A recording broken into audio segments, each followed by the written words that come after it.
Your Excellency, the President of the Republic of Kenya, Dr. William Samoei Ruto, the Honorable Cabinet Secretary is present, my colleagues in the Council of the NCJ, and all the invited guests this morning, good morning. We are honored, very, very honored, Your Excellency, by your invitation of NCJ today to engage on this important issue of enhancing traffic management in Kenya so that we can address accidents and fatalities. Your Excellency, the Kenya justice sector, as the CRJ has stated, comprises both state and non-state institutions. These institutions are mandated to administer justice, uphold the rule of law, resolve disputes, and protect fundamental rights and freedoms. As a central governance pillar, this justice sector supports public order, responds to citizens' justice needs, and fosters socio-economic development. We use two symbols, Your Excellency. The symbol of justice, which is the scale, and the chain link, which reminds us that each one of us is holding a part of that chain link, and each is as the strongest as the weakest. So to enhance coordination and service delivery within the justice system, the National Council on Administration of Justice was established post-2010 Constitution under the Judicial Service Act, Cap 8A, and it provides a structured platform for sector-wide reforms because it was recognized that coordination and collaboration and partnership is critical in delivery of justice. None of us can succeed alone. We must work together and work with synergy. So the execution of this mandate is aimed at ensuring that the justice sector remains accountable and efficient and responsive in providing access to justice for the citizens. We realized when there are fatalities, accidents on the roads, it doesn't matter whether it is NTSA that has failed, whether it's the police that has failed, whether it's the prosecution or the courts, all of us as a country, we have failed our country. So within the NCJ reform agenda, traffic justice reforms are central. They are driven by the need to address the persistent road traffic accidents and fatalities, as well as traffic congestion. The role of the justice sector in prevention, investigation, arrest, adjudication, and enforcement is central to achieving this objective. We particularly focus on prevention. Accordingly, these efforts are geared towards improving road safety, reducing mortality and morbidity, strengthening compliance with the traffic and other laws, and ensuring offender accountability. However, despite all the efforts that the sector has put and interventions, road traffic accidents and fatalities, Your Excellency, remain high. I'll give a glimpse of what we have gone through recently. For instance, the financial year 2024-2025, 62,932 traffic cases were filed in courts. This comprised careless driving at 704, causing death at 787, contravening insurance at 3,509, county traffic rules violations at 69, driving under the influence at 2,991, obstruction at 6,917, violations of required speed limits at 556, and other offences at 47,400. A similar trend has been realized also in this current year, where we have already registered 33,532. We realize many of these traffic offences can be dealt with administratively, which means they can be removed from the criminal aspects of traffic offences and be dealt with administratively. I'll be coming to that shortly. But I also wish to give Your Excellency the costs of these accidents. We have the Ministry of Health here, represented by the Director General of Health. The Ministry of Health tells us, and also the CS Health this year, the Ministry of Health estimates annual health care costs attributable to road traffic accidents at approximately Kenya shillings 48.5 billion, including emergency services, hospitalization, surgery, rehabilitation, and long-term care. Additionally, the average cost of treating a road traffic accident victim is estimated to be about 69,000 for moderate injuries and Kenya shillings 147,000 for severe injuries, with an average admission of 10 to 24 days depending on severity. We have not even gone to look at the socio-economic costs of rehabilitating the victims of accidents and the time they lose from engaging in gainful work. During the 2025 festive season period, which attracted our attention, from the 16th December 2025 to 10th January 2026, we established 20 court stations to deal with the emergencies. A total of 1,978 traffic cases were filed during those 20 days and processed through multiple modalities. To support enforcement and prosecution efforts, the Office of the Director of Public Prosecutions, the DPP, deployed 36 prosecutors. The EACC deployed 70 officers.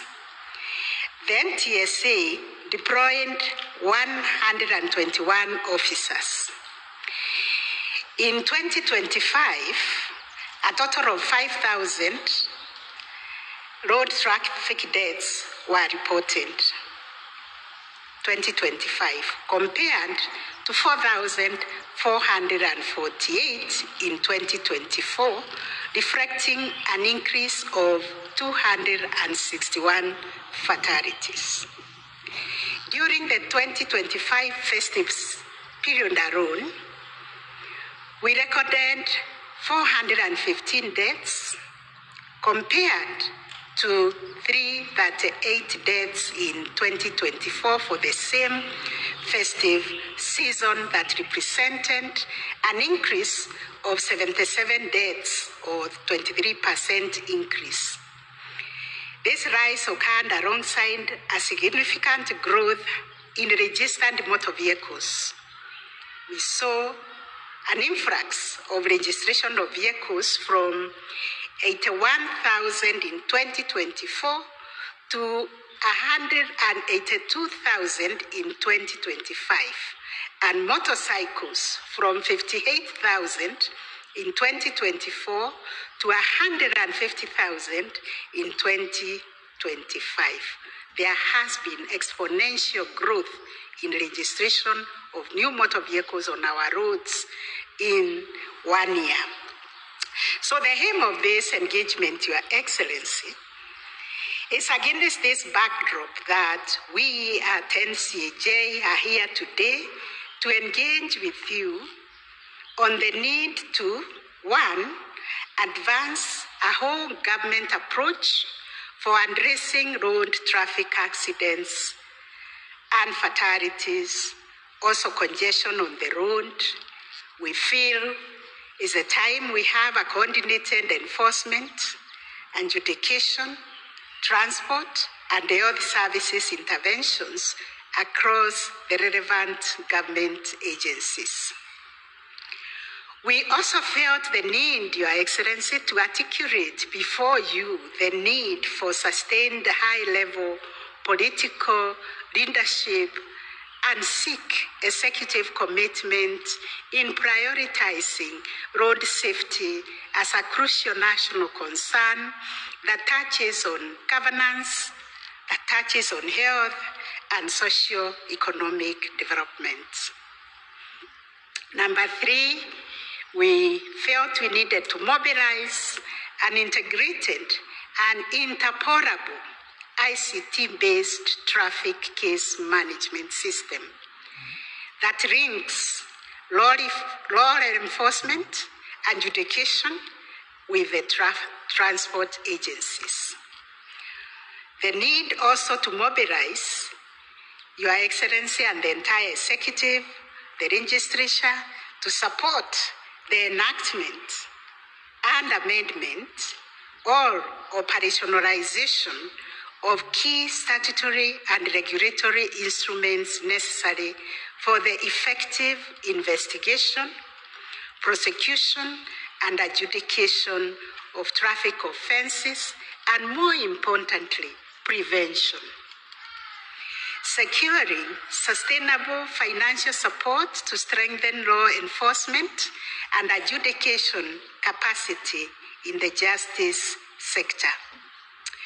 Your Excellencies, the following challenges affect the management of traffic, contributing to avoidable accidents and fatalities. The effectiveness of traffic enforcement and justice systems response is constrained by gaps in the legal framework. We are also limited by digital integration across institutions, resources and capacity limitation, and integrity challenges in investigation, prosecution, and adjudication. In addition, public conduct remains a significant concern, particularly the unruly behavior within the border sector. Political interference in the enforcement of traffic laws, especially in the management of border and PSVs, is a significant challenge. Moreover, inefficient emergency response systems in the aftermath of accidents weakens road safety outcomes and accountability. Persistent funding constraints also continue to hamper effective enforcement and operations. Specifically during the festive season of 2025, the following operational challenges were encountered: unreliable ICT infrastructure, including poor internet connectivity and frequent power outages. Your Excellency, we also had delays in case registration at some court stations arising from procedural steps in arrest, processing, statement recording, and resubmission of case files. Low attendance by accused persons, which undermined the effectiveness of virtual hearings. Incidents of bribery, which compromised enforcement and accountability. We also recorded unconducive working conditions characterized by inadequate office space because we were trying to set courts along the busy roads where we had no furniture or reliable electricity and limited basic social amenities for the officers. Non-compliance with traffic laws and guidelines by a significant number of road users, operational coordination gaps, particularly in communication, case management, and synchronization of enforcement with the prosecution, the courts, and the police.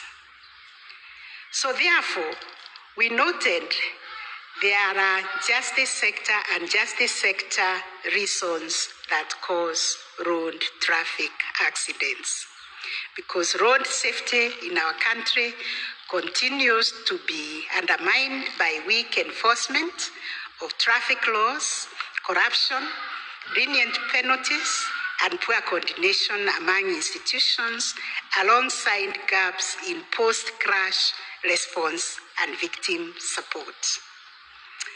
These systemic challenges are compounded by unsafe driver behavior, inadequate driver training and licensing, the use of unroadworthy vehicles and deficiencies in road infrastructure, factors that disproportionately endanger vulnerable road users such as pedestrians and motorcyclists or other drivers who are on the right lane. Further concerns include unruly operations within the matatu and the boda sectors, vandalized road infrastructure, inadequate dual carriageways on major roads, weak enforcement of pedestrian safety rules, and driver fatigue. So, Your Excellency, we have some recommendations. We require strong political and leadership support in the management of the bondas and PSVs. This should also entail supporting measures to enhance the observance of the rule of law, and Your Excellency, also to address the challenges affecting the youth, as manifested by emerging protests, especially at a time like this when we are nearing elections. Indeed, as the NCAJ, we convened a special council meeting in July last year in the wake of the public protests and unrest, and we gave the responsibility to the Kenya Law Reform Commission to lead in the legal reform efforts aimed at harmonizing public order management and freedom of assembly and protest. We also require a government-owned, integrated e-transport system linking the Judiciary, NTSA, National Police Service, the Office of Director of Public Prosecutions, prisons, and other relevant institutions to be established. Already, we have an integrated system between the Judiciary and the ODPP, and we are ready to onboard others. Because such a system, with unfettered access and the use by the aforementioned agencies, will enhance efficiency and accountability across the justice chains. The system should be supported by deepened digitization of the justice sector through provision of adequate ICT hardware, reliable internet, and interoperability of information systems of all actors in the justice chain to support the e-justice and e-justice service delivery.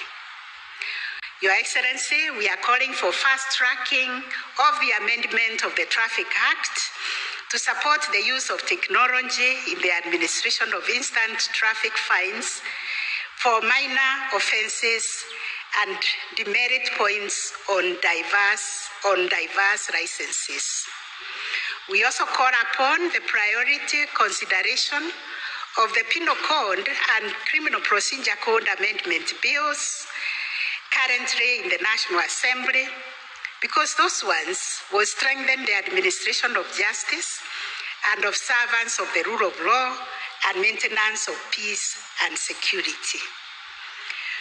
We also call for operationalization of the National Road Safety Action Plan 2024-2028, especially the establishment of the multi-agency steering committee and the county transport and safety committees, which should include key justice sector players to enhance coordination and enforcement.